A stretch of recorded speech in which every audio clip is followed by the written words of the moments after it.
Muito boa noite.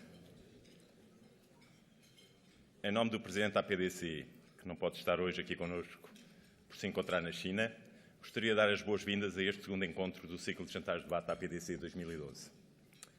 A mais recente avaliação da agenda digital feita pela Comissão Europeia e divulgada no passado dia 18 de junho revela que ainda não está a ser devidamente aproveitado todo o potencial das TIC na promoção de um crescimento sustentável ao nível europeu. E conclui-se que se a procura de tecnologias e soluções está em crescimento acentuado, especialmente na área móvel, faltam as respostas adequadas por parte dos governos e da indústria, que representa cerca de 8 milhões de empregos e 6% do PIB comunitário. O que é justificado pelo apego a mentalidades e modelos de negócio do século XX, situação que está a prejudicar a economia e atrasar cada vez mais a Europa face aos seus concorrentes globais. Entre as áreas que geram maiores preocupações em Bruxelas estão a falta de qualificações dos trabalhadores europeus em TIC. Cerca de metade das pessoas que trabalham não têm a certeza de que as suas competências sejam suficientes e quase 25% não têm quaisquer qualificações. As compras online, atividade que se resume praticamente às fronteiras nacionais, só 1 em cada 10 europeus fizeram compras em sites de outros Estados-membros. A estagnação da utilização do comércio eletrónico pelas PME, a maioria não faz compras nem vendas online, o que a limita no potencial de exportação e de receitas. O investimento em investigação e desenvolvimento, muito aquém das concorrentes mundiais, tem menos de metade da intensidade do revelado nos Estados Unidos. E os preços de roaming das comunicações móveis, que permanecem elevados. Claro que há também notícias positivas. A banda larga já tem a cobertura de 95% dos europeus. O mercado está a aderir rapidamente às tecnologias móveis. Num ano, os assinantes de serviços de internet móvel cresceram 62%. Cerca de 15 milhões de europeus ligaram-se pela primeira vez à internet em 2011. 68% dos europeus estão regularmente online e 170 milhões estão nas redes sociais. E os países com mais dificuldades, como a Grécia, Portugal e a Irlanda, aderiram em força ao e-government, evidenciado o papel das TIC no êxito das reformas estruturais. Portugal surge relativamente bem posicionado na fotografia da Europa. Só para dar alguns exemplos, é um dos países que mais investe graças à aposta nos móveis, com investimento que representa 18,2% das receitas do setor, quando a média da União Europeia é de 12,4%. A penetração de banda larga fixa subiu, alcançando os 21,6% em janeiro, ainda que esteja abaixo da média europeia, 27,7%. Nos móveis, a penetração ultrapassa os 156%, sendo a quarta maior da Europa, onde a média é de 127%. E no acesso à internet móvel, através de placa modem, é uma das mais altas, com 10,7%. Em termos de débitos, nas ligações, 77,5% dos utilizadores de serviços de banda larga portugueses usam ligações de 10 megabits, ou acima, mais 29,1 pontos percentuais que a média europeia. Num momento difícil, como o que vivemos, em que precisamos de avançar rapidamente para uma recuperação e um crescimento sustentáveis, as TIC são cada vez mais transversais. Podem, sem dúvida, dar um impulso decisivo a este desígnio nacional, porque potenciam a criação de emprego, a eficiência, a produtividade e a eficácia. Porque podem disponibilizar soluções sustentáveis em áreas críticas como o envelhecimento, a saúde, a educação, a justiça ou os serviços públicos. Porque criam vantagens competitivas. Para isto, há que saber tirar partido das infraestruturas de topo, onde se tem vindo a investir, com destaque para as redes da nova geração, fixas e móveis, e disponibilizar novas soluções e aplicações inovadoras, com novas abordagens e prioridades. Hoje temos connosco um orador convidado que lidera um projeto que tem como objetivo estar na vanguarda de fornecimento das mais inovadoras e avançados serviços. Miguel Almeida é CEO da Ótimos desde o início de 2009 e vice-presidente da Comissão Executiva da Sonaicom. Licenciado em Engenharia Mecânica pela Faculdade de Engenharia da Universidade do Porto e com um MBA pelo INSEAD, teve no seu percurso profissional uma vasta experiência nas áreas de marketing e vendas. Foi administrador executivo da Ótimos, com estes pelouros, e diretor de marketing da Modelo Continente.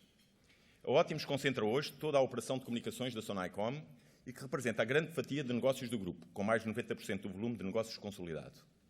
Posiciona-se com a oferta de soluções integradas e convergentes de voz, internet, televisão e dados. centrando-se numa rede tecnologicamente avançada, da nova geração, com capacidade para oferecer propostas com uma progressiva convergência. E propõe-se revolucionar o acesso móvel a serviço de internet, explorando novas oportunidades em áreas como o entretenimento, a segurança, a saúde ou a educação. No atual contexto, em que já é visível a redução do consumo de comunicações, mas em que as comunicações se posicionam como críticas para assegurar o nosso futuro, vamos ver como é que a Ótimos, como um dos principais players do mercado nacional, pretende reforçar a sua posição competitiva, criando valor para o projeto, para a indústria e para o país como um todo. 2 notas para terminar. Na próxima quinta-feira, dia 5 de julho, a APDC volta a organizar uma conferência cujo tema é Redes de Alta Velocidade, da Tecnologia às Soluções, a decorrer no CCB e para o qual contamos com a vossa presença. Dito isto, vamos então ouvir o engenheiro Miguel Almeida, não sem antes agradecer o apoio de todos os patrocinadores e apoiantes da APDC, assim como os patrocinadores deste ciclo de jantares de debate, a CBE, a Huawei e a Lógica. Muito obrigado.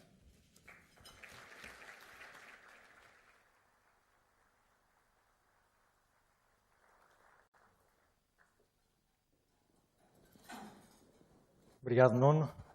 Boa noite a todos. Começo por saudar todos os presentes. Dar uma nota de especial agradecimento à APDC, à sua direção, pela oportunidade que me dá a mim, em nome da Ótimos, obviamente. E o procurei fazer aqui a dar as perspectivas da Ótimos e não as minhas. Mas dizia eu agradecer a oportunidade de partilhar as nossas perspectivas sobre o setor perante tão distinta audiência, bastante representativa do setor e por isso uma audiência difícil, provavelmente, mas por isso, muito obrigado. Eu lamento começar logo por desiludir, eu não vou falar da Ótimos. Pareceu-me, eventualmente de forma errada, mais útil falar sobre o setor. E praticamente terei todo o gosto de falar sobre a Ótimos na parte de debate, porque isto de um jantar de debate se trata, mas na parte do monólogo não vou falar sobre a Ótimos. Vou abrir um parênteses muito rápido para falar sobre a Ótimos, mas que perceberão porque estou a fazer, porque me pareceu mais útil falar sobre o setor, porque é do setor e do futuro setor que eu acho que nós devemos falar. E para o fazer, há 3 ideias-chave que são as que eu gostaria de partilhar e, se mais nada acontecer, pelo menos gostaria que ficassem com essas ideias que refletem a nossa perspectiva, a nossa Ótimos, sobre o setor em Portugal. Começando, a primeira, eu imagino, tenho a certeza que será absolutamente consensual e pacífica nesta audiência, mas nunca é demais, na nossa perspectiva, recordar. A revolução digital é uma realidade incontornável. A revolução digital está fortissimamente dependente das telecomunicações. Isto significa que a transformação das sociedades, e a transformação das sociedades em sociedades modernas, desenvolvidas e competitivas, está, obviamente, fortemente dependente do dinamismo, da inovação, da concorrência do setor das comunicações. E isso é, obviamente, também verdade para Portugal, que tanto precisa dessa transformação com sucesso. Segunda ideia, ao contrário de muito que se diz e que se ouve, e que eu penso que na sua grande maioria assenta em populismo ou desinformação, a minha convicção é que Portugal, o setor das telecomunicações em Portugal, é dos mais desenvolvidos, dos mais dinâmicos e dos mais inovadores em todo o mundo. E não apenas na Europa, mas em todo o mundo, e procurarei dar, de forma muito sintética, indicadores que eu penso que o demonstram, mas em grande medida o António Coimbra, no primeiro jantar deste ciclo, também já o fez. A terceira ideia, provavelmente a menos consensual de todas, mas a mais relevante na nossa perspectiva para esta discussão, é que, apesar de ser verdade que hoje temos um setor que é muito dinâmico, muito competitivo, e isso tem um enormíssimo valor para o país, vivemos num momento em que a manutenção dessa condição eventualmente estará em risco. Acreditamos que há vários fatores que nos fazem temer pela sustentabilidade da concorrência neste setor. Isso, obviamente, se estivermos de acordo com o primeiro ponto, pelo menos, se estivermos de acordo com o primeiro ponto, isso seria uma situação francamente negativa para o país.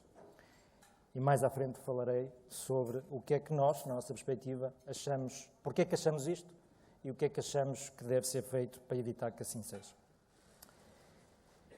Muito rapidamente, para dar espaço ao debate, não vou estar aqui muito tempo a ilustrar porque é que digo que a revolução digital é uma realidade incontornável. Aquilo que estão a ver passar, peço desculpa, nas imagens, não é de autoria, não tenho direitos de autor sobre isto, é extraído de um relatório chamado Internet Trends, de uma senhora que todos os anos publica este relatório chamada Mary Meeker, que é já uma figura mítica desta indústria, e serve única e simplesmente para ilustrar o ponto de que há uma revolução digital, que essa revolução digital está e vai afetar ainda mais a forma como os indivíduos se relacionam, a forma como a sociedade se organiza, vai afetar também a forma como as empresas trabalham, a forma como as empresas se organizam, a forma como interagem com todos os seus stakeholders e vai também afetar a forma como o Estado e as suas instituições se relacionam também com os cidadãos de cada um dos países e, obviamente, isto é completamente verdade em Portugal.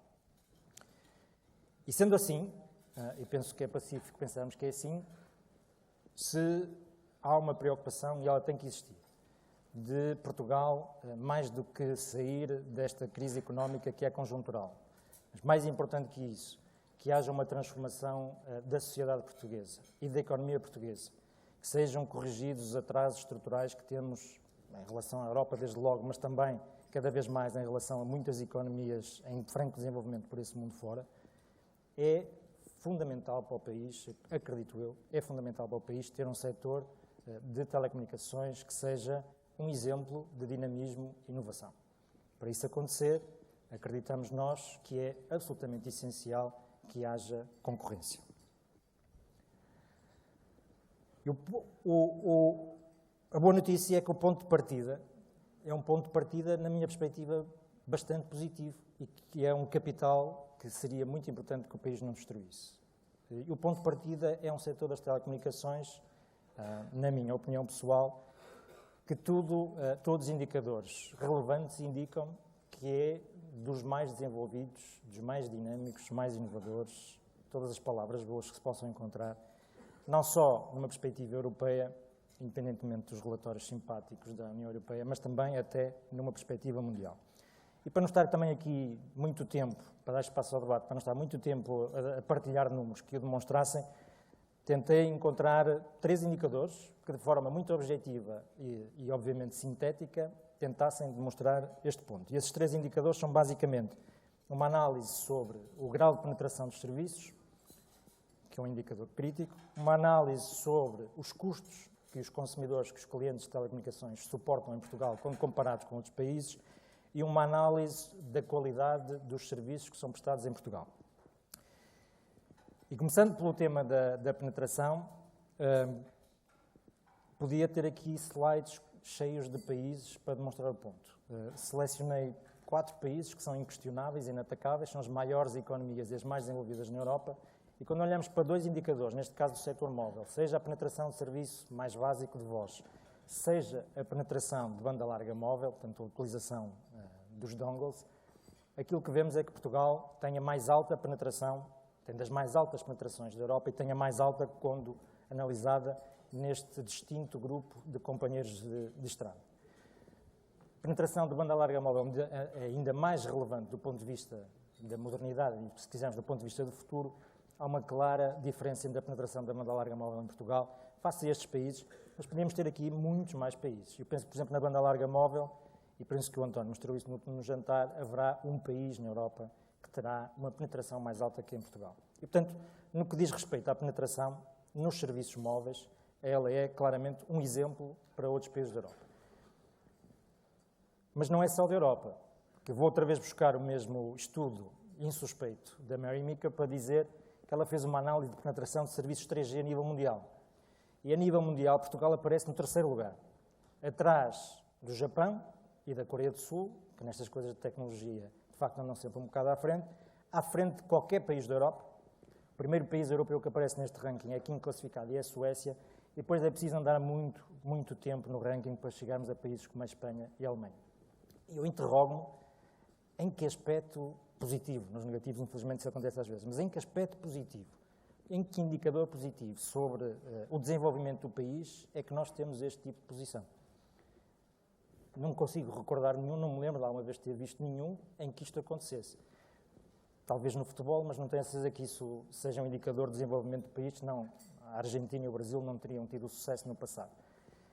Mas eu não queria estar a esticar muito no tema da penetração, mas também não queria ofender nenhum dos presentes. Também poderia aqui citar o tema da fibra e o tema da fibra residencial, que eu penso que neste momento, pelo menos olhando para a Europa, eu duvido que haja algum país, se é que há alguém que me corrija, que tenha o nível de penetração de serviços de fibra residencial que hoje já temos em Portugal. E, portanto, isto não é exclusivo do setor móvel, eu estou a falar do setor das telecomunicações em geral em Portugal, ilustrando com números de móvel, que perceberão é um segmento que eu domino melhor. Portanto, isto em relação à penetração. E em relação aos custos que os utilizadores, os clientes dos operadores portugueses suportam. Bom, aqui até alarguei mais o espectro. Ao que julgo saber dos últimos números que eu vi, Portugal é o país da União Europeia, pelo menos da União Europeia, que tem o ARPU, ou seja, a receita média por cliente mais baixa no móvel. O mais baixo de toda a Europa. Acrescento, não trouxe esses dados aqui, acrescento aquele que mais tem caído. Nos últimos 3 anos, salvo erro. É o que mais cai e já é o mais baixo da Europa. É menos de metade de países, também eles insuspeitos, como a França ou a Holanda. Ou se quisermos ver, por exemplo, em relação à Dinamarca, creio que o Sr. Paul Thompson, tão falado aqui no último jantar, é dinamarquês, pois os concidadãos do Sr. Thompson pagam mais de 60% em média de fatura mensal do que pagam um consumidor português.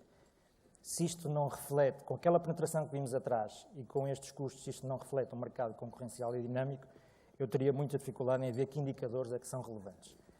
E, finalmente, que eu disse que ia usar 3 indicadores, o tema da qualidade dos serviços que prestamos.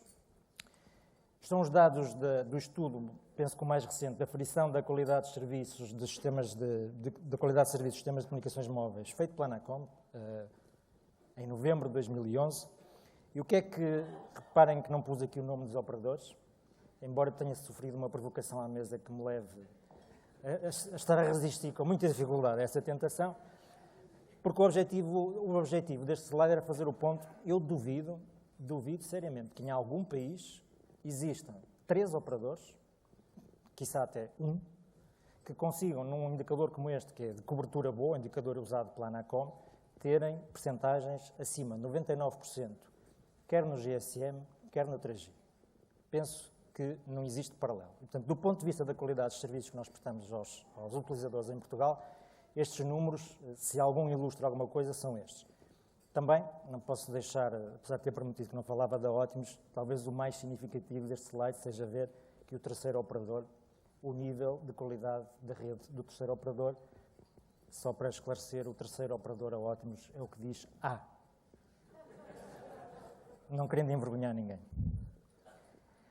Bom, e portanto eu acho, podemos falar, é evidente que há coisas que não estariam ao nível destas, como por exemplo a taxa de utilização e penetração da internet fixa, e sabemos porque é que é assim, mas no geral eu penso que estes números demonstram que o setor das comunicações em Portugal é de facto, está claramente à frente em relação a muitos países do mundo e claramente à frente em relação à Europa. E acho que os números não deixam margem para dúvida, mas também, sejamos claros, estamos nesta situação apesar de e não por causa de. Estamos nesta situação, na minha opinião, eventualmente não partilhada, porque felizmente temos em Portugal meia dúzia de empresas, talvez menos meia dúzia de empresas de comunicações, recheadas de pessoas, por um lado, são competentes, são talentosas, têm um espírito empreendedor e foram elas, de facto, que fizeram com que nós estejamos hoje nesta posição. Não foi um enquadramento, nomeadamente legal, regulatório, especialmente favorável, porque quanto a isso, se há alguma coisa, ele foi especialmente desfavorável. E além das pessoas e da gestão, já agora, dessas empresas de telecomunicações que conseguiram colocar Portugal neste lugar onde estamos hoje, penso que também uma última nota para louvar aqueles que, sendo os acionistas das empresas, insistem e têm insistido em investir e continuado a investir neste setor, apesar do enquadramento que, na minha opinião, é claramente adverso. Mas o ponto aqui, antes de passar ao futuro, as duas ideias são estas. Bom, Portugal a competitividade futura, não só da economia, mas da sociedade e dos cidadãos portugueses, está muito dependente das redes, da qualidade, da inovação que as comunicações tenham, porque isso é que suporta a revolução digital. Sem isso, não há revolução digital, e sem revolução digital ficaremos atrasados mais uma geração. E temos um ponto de partida que, na minha opinião, é um ponto de partida invejável, que é, hoje, estamos na linha da frente, quando comparado com o resto do mundo, no que diz respeito à qualidade e ao dinamismo que tem o setor das comunicações em Portugal. Infelizmente, embora não tenha que ser infelizmente, pensamos na Ótimos que a manutenção desta condição única, invejável, está em risco. Está em risco por um conjunto de fatores, que eu procurei agora, não sendo exaustivo, levantar alguns, e pensamos também que há aqui um papel de responsabilidade, há aqui um papel que terá que ser de grande realismo de todos aqueles que têm um papel ativo na formatação futura do setor. E digo já, quando eu estou a falar de todos aqueles que têm um papel ativo, não estou a falar exclusivamente do regulador, não estou a falar exclusivamente do governo, nomeadamente aqueles que têm provavelmente a maior cota-parte de responsabilidade, que são os próprios operadores, são as empresas de telecomunicações. E, portanto, o primeiro passo, aquele que nós gostaríamos, o primeiro passo para se fazer alguma coisa no sentido certo, e nós achamos que há coisas que estão a faltar para seguirmos a direção certa, é termos consciência deste risco.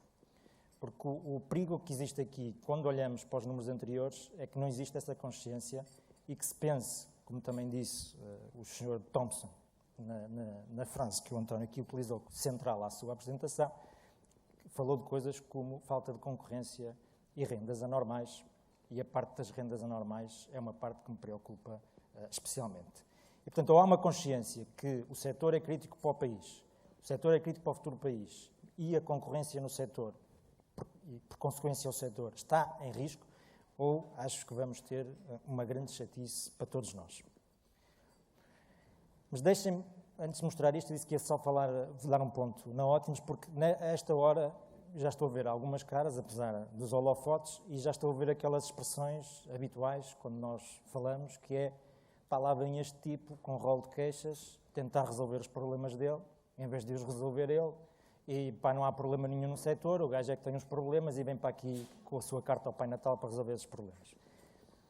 Eu gostava de me esforçar por vos dizer que não é isso, e vou tentar.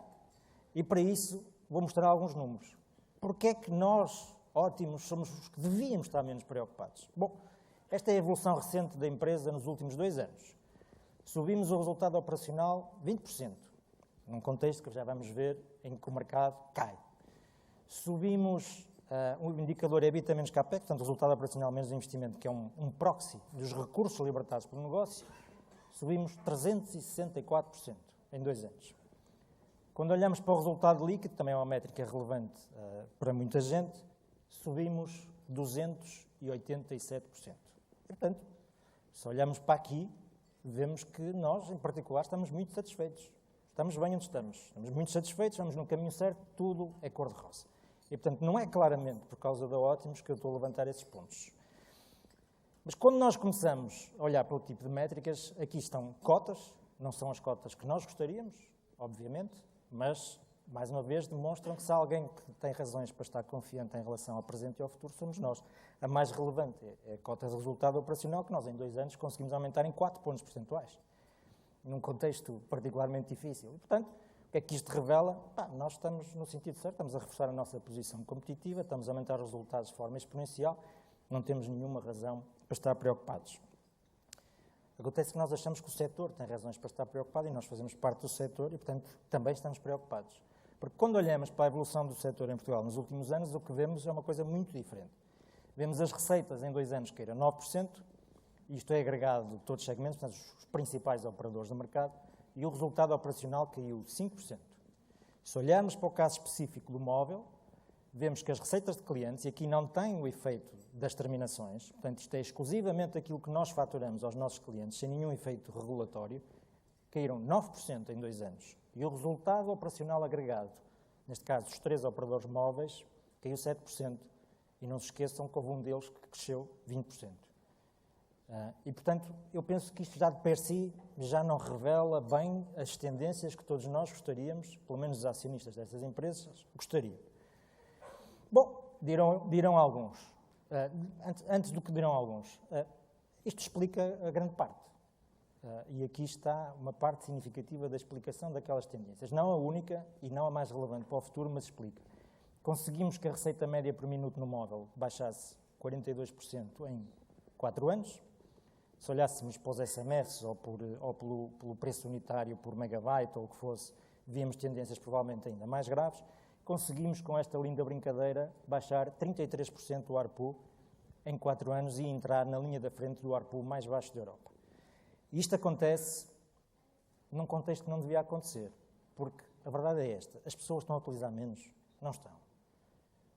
O serviço tem menos relevância para as pessoas do que tinha 2, 3, 4, 5 anos atrás? Não tem, muito pelo contrário. A utilidade das telecomunicações, seja para os indivíduos, seja para as empresas, se alguma coisa tem crescido ao longo do tempo e vai continuar a crescer. E, portanto, não é certamente a disponibilidade das pessoas pagarem pelos serviços, aliás, até estão a utilizar mais serviços, que justifica isto que aqui está, mas isto justifica, isso sim, os resultados que vimos atrás. Bom, dirão alguns, onde se inclui, mais uma vez, vou citar o Sr. Thompson. Isso é assim porque os seus antigamente tinham resultados fantásticos. É isso, e essa festa tinha que acabar. Bom, sobre resultados fantásticos e rendas anormais, deixem-me partilhar os números da Sonaicon. Isto é o retorno sobre os capitais e empregos e a sua evolução nos últimos anos. É verdade, tem evoluído de forma muito positiva, mais uma vez, por isso é que nós estamos absolutamente tranquilos e otimistas. Mas ainda assim, no ano mais recente, o nosso retorno sobre os capitais e empregos foi de 6,2%. Bom, para isto, é mais vale pôr o dinheiro no banco ou comprar obrigações dessas que foram emitidas recentemente por um dos nossos concorrentes. Porque chamar a isto rendas anormais com este tipo de retorno de capitais só pode ser uma piada de mau gosto. E, portanto, não é com certeza porque o setor tem rendas anormais que a rentabilidade do setor está a cair.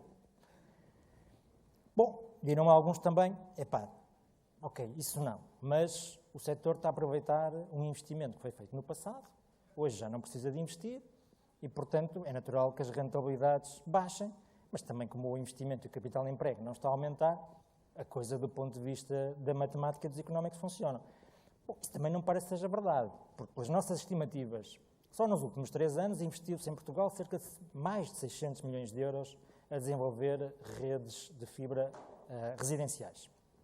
Não fomos nós o principal investidor aí, mas a verdade é que o setor investiu, na nossa estimativa, mais de 600 milhões de euros e não estou a considerar todos os custos, nomeadamente os de captação de clientes. Este investimento no fixo, ao que julgo saber, mais uma vez, é claramente o maior ciclo de investimento de há muitos, muitos anos. E, portanto, não é com certeza porque o setor deixou de investir e agora está a aproveitar as rendas de investimento passado.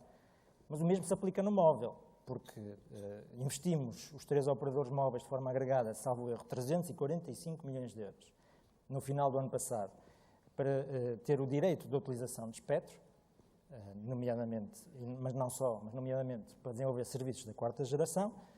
Agora, aparentemente, por aquilo que todos têm anunciado, no nosso caso, posso confirmar que assim é, estamos a desenvolver a rede, e isso, de forma agregada, poderá representar um investimento nos próximos 2, 3 anos, 4 anos, dependendo do ritmo, de pelo menos mais 250 milhões de euros, numa rede nova. Já tínhamos 2, e, portanto, agora, somando espectro mais o investimento na própria rede, estamos a falar que o país vai investir mais 600 milhões de euros numa nova geração de rede móvel, o país e os operadores.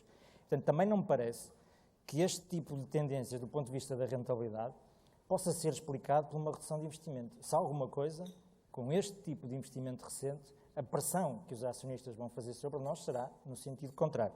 E, portanto, aqui também há uma equação que parece não estar a cubicar muito bem. Depois também poderiam alguns dizer, mas isso vocês têm aí umas receitas cativas, elas estão a baixar, é verdade, mas as margens são espetaculares, isso aí, cadeia de valor estável, vocês controlam isso tudo.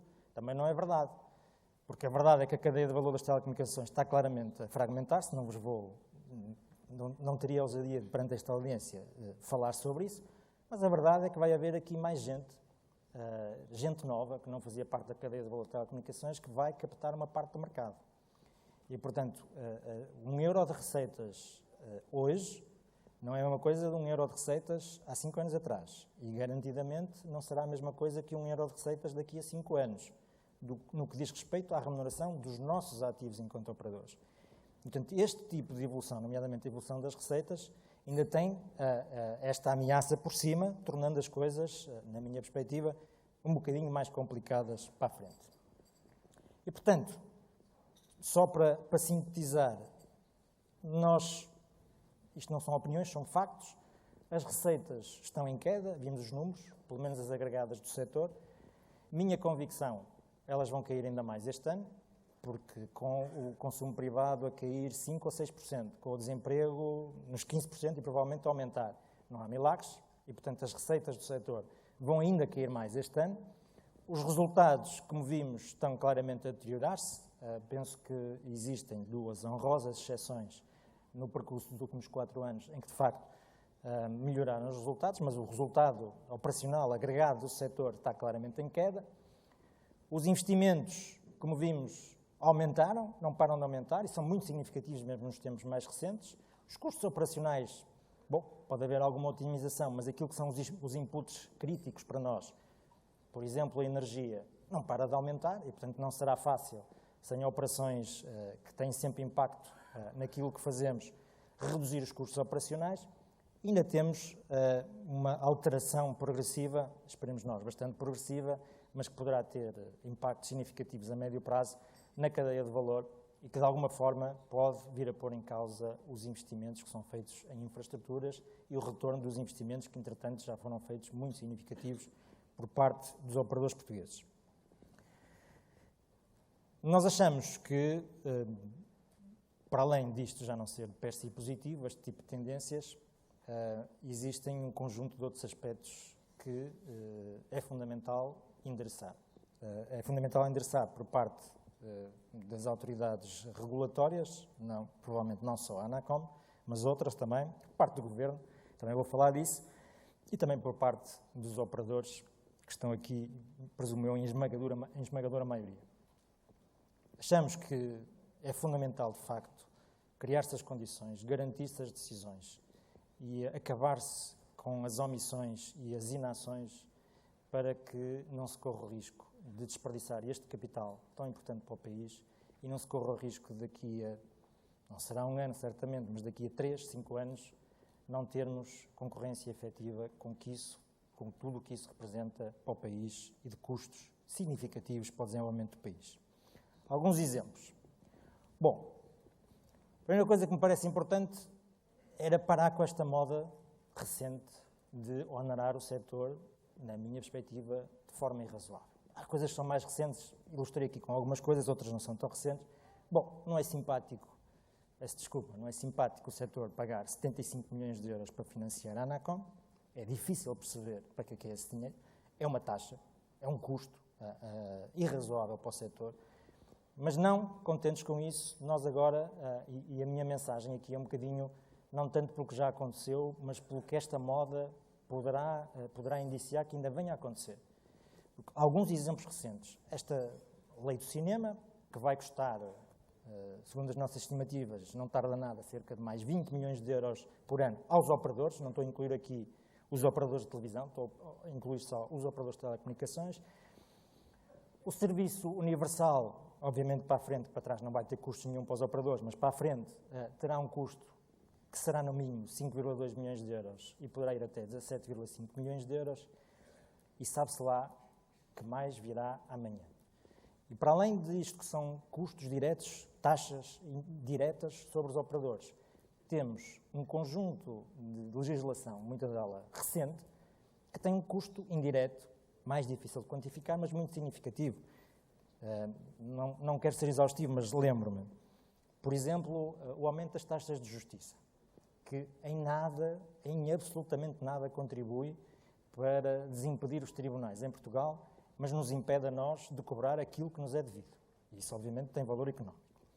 Aquilo que ainda está, felizmente, em draft, e nós achamos que vai ser alterado, que é a Lei dos Serviços Públicos Essenciais, que tem nesta fase, está em discussão, tem nesta fase características que, não querendo ser dramático, me parece que vão remeter o setor das comunicações para a idade da pedra.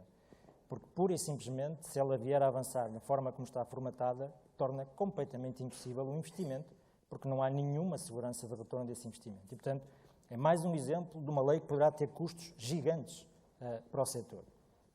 Temos também preocupações com a segurança das comunicações. A ANACOM, ao transpor uma diretiva europeia, parece-nos a nós que levou as coisas a um extremo desnecessário e que, mais uma vez, tem custos muito significativos para os operadores.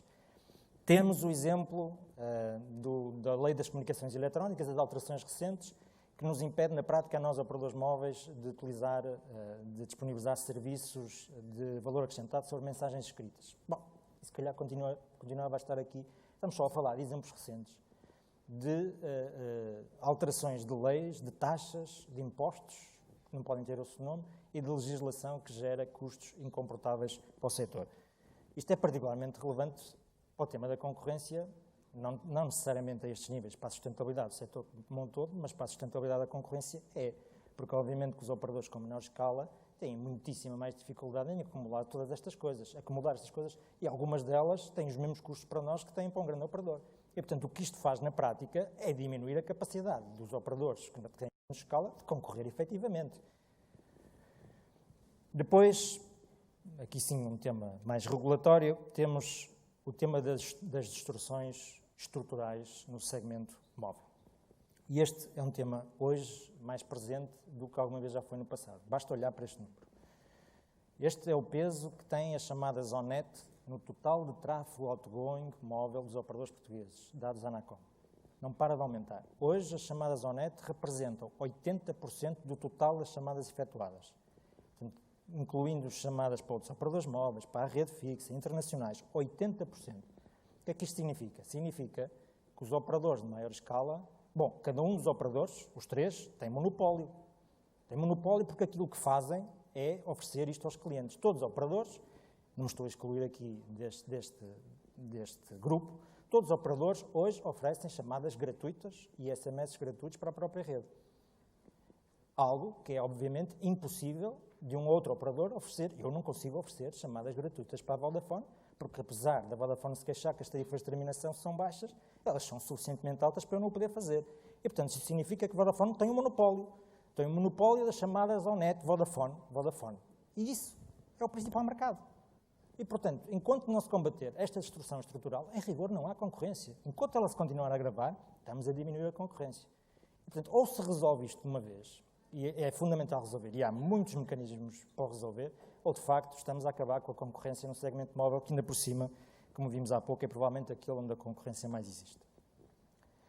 Nós achamos, sinceramente, que é, não fazendo juízos de valor, mas é um bocadinho pouco defensável, que, por exemplo, praticamente todos os operadores têm, em muitíssimos tarifários hoje em dia, SMS grátis para a própria rede, para toda a própria rede. Isso é comum hoje nas ofertas de mercado. A terminação de um SMS custa, salvo erro, 4 cêntimos. Portanto, ótimos. Se mandar um SMS que termine na TMN, pago 4 cêntimos. Um cliente de retalho da TMN paga 0. Isto é, obviamente, insustentável, viola todos os princípios. E começamos a pensar as leis da concorrência, além de que é um bocadinho imoral, se vai-se pagar agora 1 cêntimo e qualquer coisa pela terminação de uma chamada de voz, 1 minuto de voz, e um SMS custa 3 cêntimos e 75 ou 4 cêntimos. Bom, obviamente, na nossa opinião, é preciso acabar com isto, se é que efetivamente queremos ter concorrência no móvel. No fixo, o António Coimbra já falou exaustivamente sobre isto, não me vou alongar muito. A nossa perspectiva, aquilo que a ANACOM regulou no que diz respeito ao acesso às redes de fibra é manifestamente insuficiente. Na prática, trata-se de férias regulatórias. E, portanto, na prática não vai fazer nada para evitar aquilo que já é uma evidência, que é, vamos ter em Portugal, no fixo, um duopólio. Na minha perspectiva, enquanto cidadão, eu penso que um duopólio não é a estrutura de mercado ideal. Penso que também no fixo, tal como no móvel, seria bom termos 3 operadores, mas caso não seja feita alguma coisa, vamos ter claramente um duopólio, como eu disse no congresso da APDC, mais grave que isso, provavelmente um duopólio musculado. Depois temos temas a mais médio prazo, mas confesso que já me começam a preocupar, nomeadamente quando fazemos investimentos que fazemos nas redes, como a rede de quarta geração, que é o tema da net neutrality. Existe uma tentação, por essa Europa aparente, e em Portugal não vamos ficar atrás com certeza, de proteger os free riders, ou seja, quem não faz um cêntimo de investimento nas redes pode utilizá-la livremente. E até que querem forçar quem tem as redes a que deixe essa rapaziada a utilizar a rede livremente. Estamos a falar de gente que, por exemplo, não tem que contribuir para o cinema português, nem tem que contribuir para o financiamento da Anacom. Não pagam um imposto em Portugal, €1 que seja. E porque nós estamos a dizer, esta rapaziada pode usar à vontade. E ao dizermos isso, o que vai acontecer, isto não é um tema português, mas estamos em Portugal, portanto, preocupa-me o setor em Portugal, o que vai acontecer é o que está aqui espelhado neste gráfico conceptual. Obviamente, vamos ver o volume de tráfego explodir, porque nós não o podemos controlar. Vamos ver as receitas, eventualmente a crescerem, mas muito marginalmente, e está por descobrir que parte dessas receitas é que cabem ao operador, que fez um investimento na rede, e, portanto, vamos chegar a um ponto de colapso. Eu penso que existe o risco, mas e já existem muitas pessoas bastante mais abalizadas que eu começar a dizer isso na Europa e no mundo, existe o risco de uma implosão das infraestruturas e, portanto, de um retrocesso daquilo que é a revolução digital, se nada for feito em relação a isto. Até compreendo que em Portugal os graus de liberdade sejam limitados pelas recomendações que vêm da União Europeia. Mas primeiro, nós temos uma voz lá. Segundo, não temos que transpor tudo direitinho e há sempre adaptações. E, portanto, o meu apelo aqui é não deixem isto acontecer, porque isto não vai aproveitar absolutamente a ninguém. E depois, até agora estive a falar de terrenos que tocam em muito o Governo, o Estado, os reguladores. Eu acho que, e correndo o risco de ser politicamente incorreto, acho que há aqui também uma responsabilidade dos operadores. E há uma responsabilidade numa espiral que eu chamo de destruição de valor, que eu penso que a melhor demonstração, que já foi muito para lá do razoável, são os números que vimos da ARPU quando comparado com o resto da Europa, e são os números que eu não mostrei, mas que também existem, de queda anual desse mesmo ARPU. É que, de facto, entrou-se numa espiral de concorrência que em algumas coisas até me atrevo a chamar predatória. Alguns exemplos, podia estar aqui também, e mais uma vez trago exemplos do móvel, que me perdoem os operadores com posições dominantes no fixo, porque eu penso que no fixo também poderia encontrar alguns exemplos. Só trouxe do móvel porque é um setor onde eu penso que isto é mais evidente. Bom, temos os famosos produtos tribais, com chamadas gratuitas para a própria rede, SMS gratuitos. Já chegamos ao ponto disto tudo com uma mensalidade de €5, não está aqui, mas essas ofertas existem no mercado e são particularmente dominantes. Mas, por exemplo, está aqui ilustrado €7,5 por mês. Estou a falar dos 3 operadores, não estou aqui a acusar nenhum em particular. Os 3 operadores. Parece um bocadinho puxado. Na banda larga móvel também se podia buscar exemplos. €9,90. Com tráfego ilimitado, parece um bocadinho demais. €9,90 para alguém ter a comodidade, daquelas redes fantásticas que vimos atrás, com mobilidade, tráfego ilimitado e paga €10 por mês, 23% são IVA, não fica para nós. Vejam lá que parte é que nos cabe a nós operadores. Parece-me um bocadinho exagerado. Não contentes com isto, porque isto não é 3G. No 4G já começamos todos, e aqui assumo a cota parte de responsabilidade que cabe a Ótimos, que alguma caberá com toda a certeza, já começamos todos também num caminho fantástico, que augura, de facto, um futuro brilhante para o retorno dos investimentos que foram feitos em 4G. Hoje, em rigor, um cliente da Ótimos, da TMN ou da Vodafone pode utilizar o serviço 4G, que deveria ter um prémio a um preço mais baixo do que pagaria pelo serviço 3G. E, portanto, esta espiral parece não parar e, na minha perspectiva, insisto, correndo o risco, espero que não esteja aqui ninguém da Autoridade da Concorrência, correndo o risco de ser politicamente incorreto, parece-me claramente exagerado. E depois, não contentes com isto, os operadores portugueses ainda defendem uma teoria antiga que existia no país do orgulhosamente sós.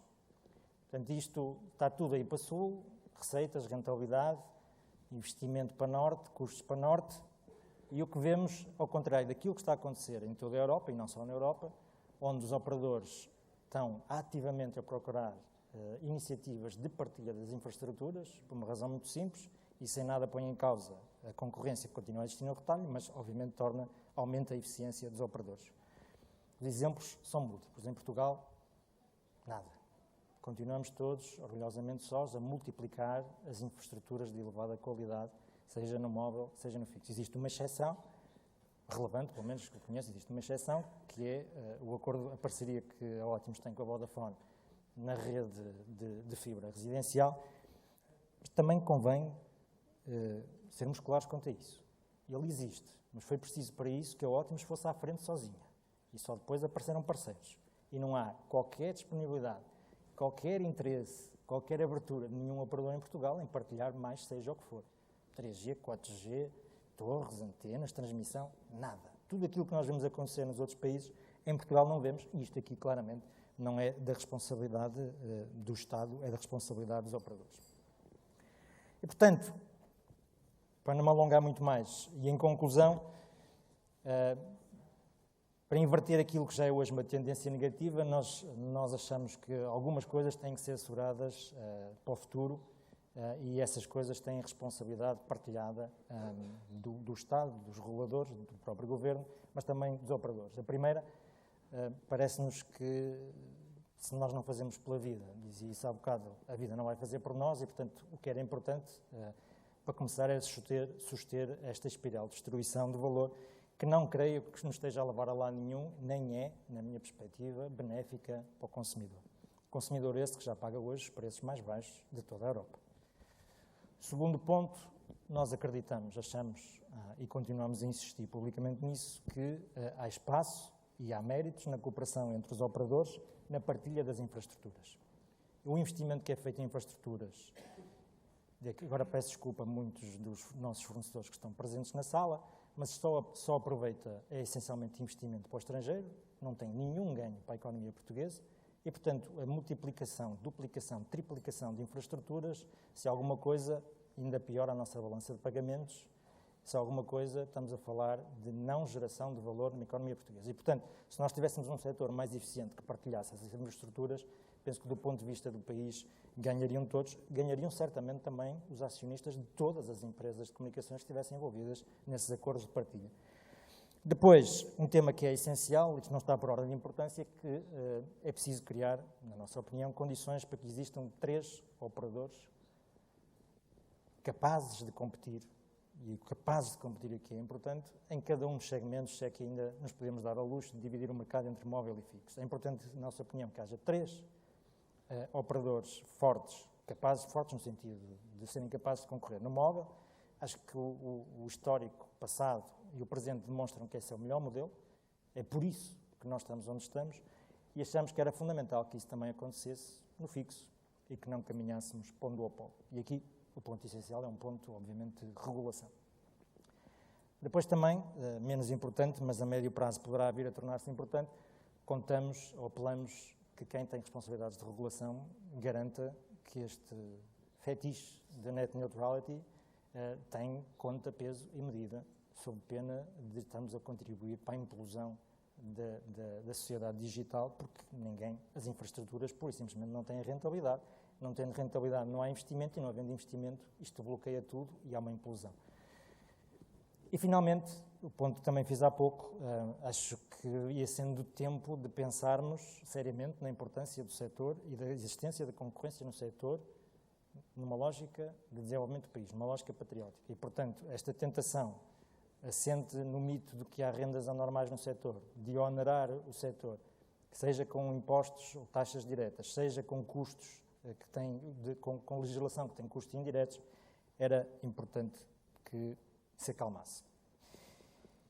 E, portanto, terminando, em síntese, as 3 ideias, como tinha dito no princípio, são estas. Todos nós estamos aqui, certo, achamos que a revolução digital é uma realidade, é incontornável. Penso que também estamos todos de acordo que ela só pode acontecer com um setor, ou só pode acontecer com sucesso, com um setor das comunicações que seja dinâmico e competitivo, isto é, concorrencial. Penso que estamos todos de acordo que isto é absolutamente crítico para o desenvolvimento do país, da sua competitividade e do desenvolvimento da sua sociedade. Estamos num ponto único, numa situação única de termos, apesar de tudo, um setor concorrencial no móvel, no fixo. Não vou dizer que não há concorrência no fixo, há muita concorrência no móvel, portanto estamos num ponto de partida para o futuro, que é único, nós acreditamos que ou se mudam algumas coisas, algumas eu trouxe aqui, outras poderíamos estar aqui mais umas horas, ou se mudam algumas coisas, ou esta posição única e invejável está claramente em risco e corremos o sério risco no país de não termos setor das comunicações concorrencial, com tudo o que isso implica. Obrigado. Perguntas?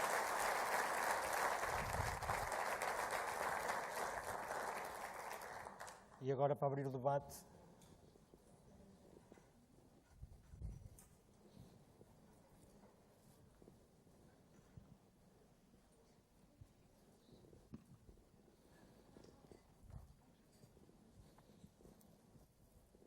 obrigado. O meu nome é Dias Coelho, eu sou presidente da APDSI, que é a Associação para a Promoção e Desenvolvimento da Sociedade da Informação, que é uma associação irmã da APDC. Eu, em primeiro lugar, gostava de manifestar muito apreço pela brilhante e pela interessantíssima apresentação e comunicação que nos fez e queria-lhe colocar apenas uma questão. Eu começava por ter presente as 3 linhas de força que referiu na sua apresentação. Primeiro, que estamos numa revolução digital e, portanto, que isso é inquestionável. A segunda, que o setor das tecnologias em Portugal é muito desenvolvido, é altamente desenvolvido, e que a terceira, portanto, que a sustentabilidade, infelizmente, do setor está em risco. Muito bem. A primeira coisa que eu queria referir, portanto, é que a revolução digital não é apenas o setor das comunicações. Portanto, além do setor das comunicações, existe também o setor dos conteúdos e existe o setor das aplicações, daquilo que se pode chamar a sociedade de informação. E a minha pergunta é exatamente à volta disso. Havendo necessidade, portanto, de alargar o mercado do setor das telecomunicações, porque, como estamos a ver, ele está, de alguma maneira, em risco, o que é que as empresas do setor das comunicações, das telecomunicações, podem fazer para apoiar o desenvolvimento das aplicações que vão gerar esse mercado? Porque sem esse mercado chegaremos a um ponto em que a voz só e a internet só, portanto, sem haver aplicações mais elaboradas, não será suficiente para manter o setor das telecomunicações. Muito obrigado. Muito obrigado. Temo que vá dar uma resposta que não seja do agrado. Eu adoraria, e eu penso que o setor em Portugal chegou a alimentar essa expectativa, não sei se ainda alimenta, mas houve uma altura em que havia a expectativa de que, de facto, tínhamos que investir em parcerias, tínhamos que apostar em startups, muitas delas, em empresas portuguesas, para desenvolver os tais conteúdos e as tais aplicações que iam justificar que as pessoas utilizassem, nomeadamente, os dados, em particular no móvel. Eu penso que a indústria toda acreditou nisso, a dada altura, e foram feitas muitas coisas. Nós certamente fizemos, mas também sei que os nossos concorrentes também o fizeram. Eu temo, no entanto, que isso se venha a transformar no mercado global, onde os vencedores, quer do ponto de vista de conteúdos, haverá sempre alguns conteúdos locais, mas os grandes vencedores do ponto de vista dos conteúdos e certamente os vencedores do ponto de vista das aplicações sejam empresas com uma presença global, a atender pela realidade presente, muitas delas provavelmente americanas, não muitas europeias, infelizmente. E, portanto, eu não tenho a certeza que todos os esforços que os operadores fizeram no passado e que continuam a fazer, eventualmente em menor grau, hoje, para incentivar o desenvolvimento de conteúdos e aplicações junto de empresas portuguesas, venha a ter um enorme sucesso. Não quer dizer com isto que não o devam fazer, no caso da Ótimos nós continuamos a fazê-lo, mas pessoalmente não criaria demasiadas expectativas quanto à relevância de conteúdos ou aplicações exclusivas para o mercado português. Se conseguíssemos em Portugal, através deste apoio dos operadores, criar empresas capazes de jogar no tabuleiro global, seria absolutamente fantástico. Agora que seja possível haver coisas locais, sinceramente, parece-me muito difícil. Sim, a Pintoul, associada em nome, eu tenho que fazer esta referência, associada em nome individual da APDC. Agradeço à APDC permitir-me colocar questões que geralmente são colocadas por empresas do setor. Começo por o felicitar, tive a oportunidade de o fazer pessoalmente, pela distinção que hoje foi anunciada, que a Ótimos teve como com o prémio do melhor serviço de empresa para a Europa, Médio Oriente e África. Em outubro, em Las Vegas, poderá ser a melhor empresa, com o melhor serviço para a empresa. Melhor serviço ao cliente. Ao cliente, exato. Devo-lhe dizer que é a segunda vez que ganhamos esse prémio ao nível europeu. Exato. Portanto, E ficamos em terceiro lugar a nível mundial. Da última vez, pode ser que desta vez ganhemos também a nível mundial. eu procuro ao máximo, nunca estive neste setor, mas desde que o Diogo Vasconcelos, como foi meu padrinho para ingressar na APDC, tenho procurado ao máximo ler e informar-me de tudo o que se passa neste setor. É evidente que não tenho a capacidade dos presentes. De qualquer modo, a sua apresentação, e tendo começado por dizer que não queria falar da Ótimos, notei, e, enfim, posso estar enganada, mas notei que falou da... queixou-se dos preços, fez uma queixa em relação àquilo que os operadores têm que dar à ANACOM e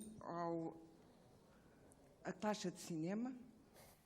Falou, desculpe, eu tive que tirar umas notas, porque, como já lhe disse, não sou do setor, referiu uma baixa demasiado elevada dos preços, que acho que foi Ótimos que fez, e eu só lhe pergunto, inevitavelmente, e não é por serzinha, e portanto não é uma pergunta mazinha, se nós estamos a caminhar, porque o próximo jantar debate é com a Zone e o Rodrigo Costa, que estava ali, pareceu-me. Se estamos a caminhar para uma Ótimos Z ou uma Zonai.com. Muito obrigada. Bom, não creio que a pergunta seja mazinha, de facto, não há perguntas mazinhas, mas pode ser mauzinho na resposta. E, portanto, se não me levar a mal, eu sobre esse tema não vou falar. Não creio que seja delicado, correto, apropriado falar dele. Infelizmente, muito se diz sobre isso. Não vejo utilidade em falar tanto sobre isso e, portanto, eu não vou também contribuir a alimentar essa conversa dizendo seja o que for sobre o tema. Não me leva a mal.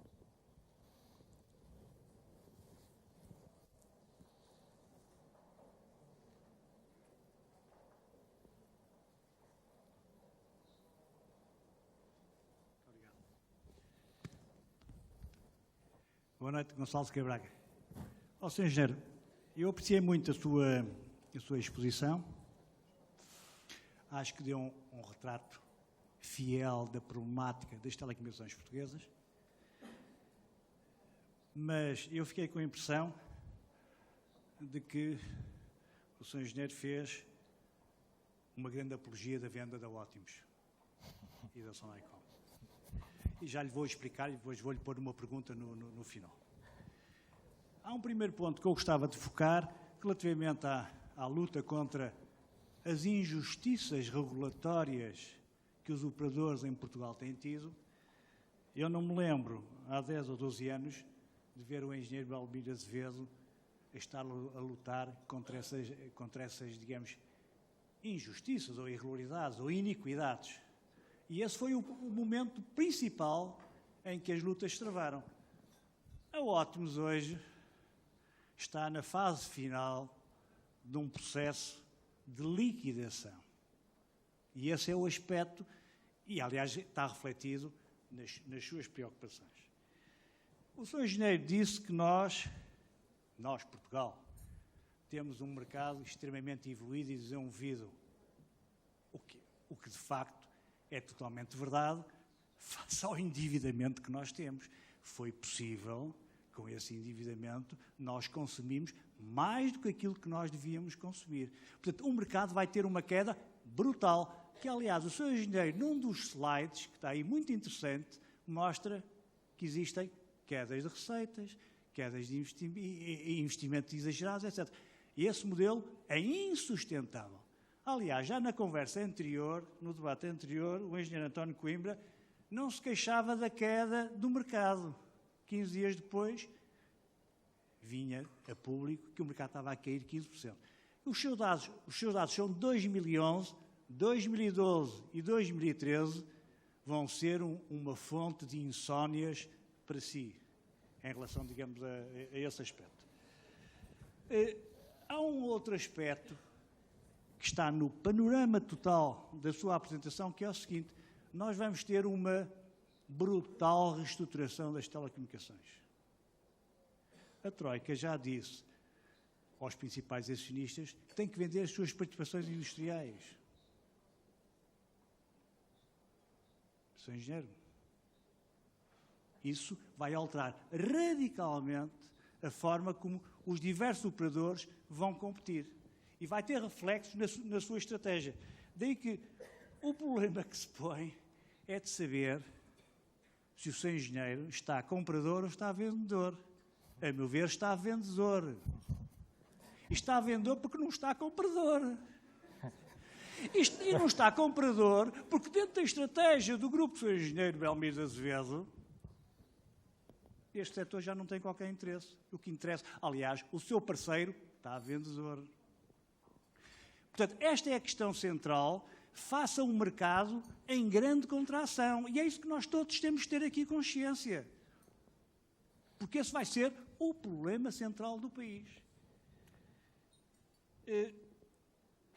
Há uma ideia que me pareceu muito perigosa, ou muito interessante. O Sr. Engenheiro pediu que houvesse uma atitude favorável para a conservação dos 3 operadores. Essa ideia já teve consagração em relação à banca. Agora passaríamos para as telecomunicações. Porque não para a indústria dos sapatos, etc, etc. O país não vai conseguir uma solução dessas. Portanto, esse propósito de, através de uma regulação, nós resolvermos o problema dos operadores é uma impossibilidade absoluta. Era isso que eu gostava de ouvir o Sr. Engenheiro a falar. Já são muitas Muito coisas. Não posso deixar de começar por aquela que me parece mais essencial. Claramente não tenho dotes de oratória e não fui claro naquilo que disse. Eu penso que é exatamente o oposto no que diz respeito a Ótimos. Porque se nós virmos o percurso da Ótimos, ou se quiser da Sonaicom, incluindo aquilo que era a Novis, que depois foi integrada na Ótimos, nós vivemos hoje um momento único, sem paralelo, na história da companhia. Deixe-me lhe dar alguns números. Vimos aqui os números operacionais, mas eu vou-lhe dar mais alguns. Veja, por exemplo, os dividendos que a Sonaicom distribuiu o ano passado e este ano.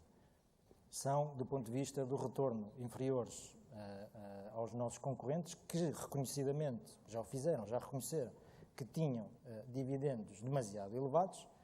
Provavelmente agora, quando eles baixarem, nós estaremos no mesmo nível. Portanto, sobre a rentabilidade da companhia, sobre a capacidade de libertar recursos, se há alguma coisa, estamos num ponto como nunca estivemos e estamos num ponto que provavelmente fará muita inveja a muitas empresas em Portugal e qualquer dia fará inveja até aos nossos concorrentes diretos. Sobre dívida, devo-lhe dizer que a Sonaicom, a dívida é gerida de forma agregada na Sonaicom, mas a Ótimos representa, o Nuno disse, 90% das vendas e devo-lhe dizer 98% do EBITDA. A Sonaicom tem hoje, em Portugal, no setor e até fora do setor, os rácios mais conservadores de dívida. O nosso rácio de dívida sobre o EBITDA é 1,5 vezes. Pergunto lá qual é, da Vodafone Portugal não saberemos, mas pergunto lá qual é, por exemplo, o da Zone ou da PT. E, portanto, do ponto de vista da sustentabilidade, do conforto, da estrutura de capitais, da Ótimos, a nossa posição é, diria eu, invejável, mas se não é invejável, é certamente melhor do que alguma vez remotamente sonhamos que fosse. E foi isso que eu procurei demonstrar. Também não era esse o meu objetivo, porque eu não vinha aqui falar da Ótimos. Sobre o interesse do nosso principal acionista neste setor, também aí vou ter que o contrariar, provavelmente aceitará que conheço melhor, e claramente o setor das comunicações é um setor prioritário para a Sonai. E, portanto, enquanto acionista, a Sonai está neste setor para o futuro.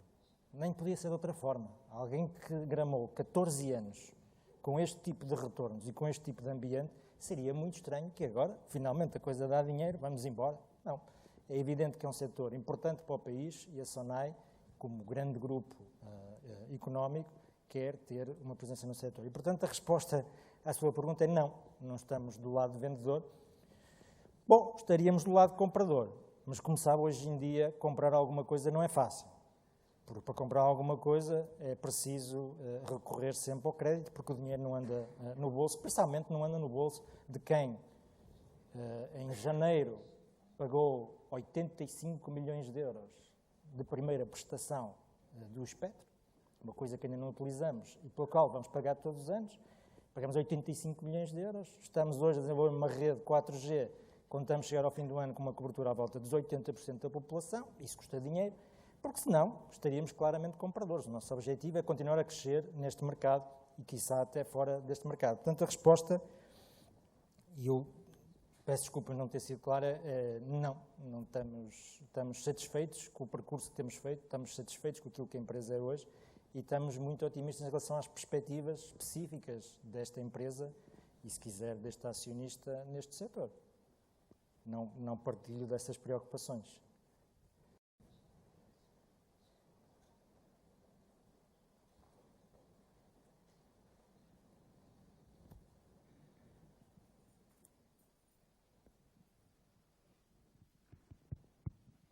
Bem, parece que não há mais perguntas. Acho que é panágio da APDC agradecermos a oportunidade que o Miguel nos deu de partilhar connosco a visão para o seu grupo e pedir então uma salva de palmas para o Miguel. Muito obrigado. Obrigado.